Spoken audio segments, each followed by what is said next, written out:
با هم داشته باشیم یک سپاسگزاری مراقب وصل حقیقت خود و منبع نور. چند لحظه آرام می نشینی. بدن در جای خودش قرار می گیرد و حضور تو باز می شود.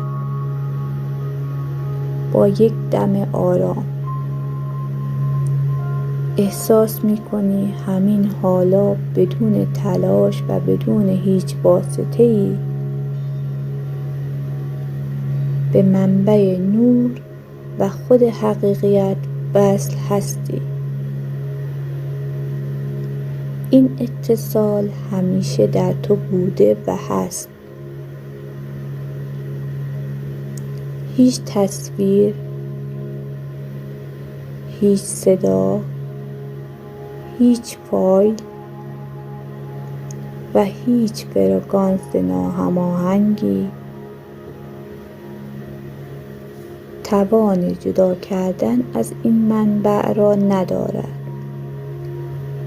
چون این اتصال از درون توست. اکنون توجهت را به بدن می آوری، بدنی که هر روز تو را همراهی می کند، نور را دریافت می کند و با انتخاب‌های ساده و طبیعی تو را در بهترین حالت خودش قرار می دهد. تو از بدن خودت سپاسگزار هستی. از نفس کشیدن، حرکت کردن و از زندگی ساده و طبیعی روزمره. یک دم آرام، یک بازدم نرم، نه برای تغییر، فقط برای بودن.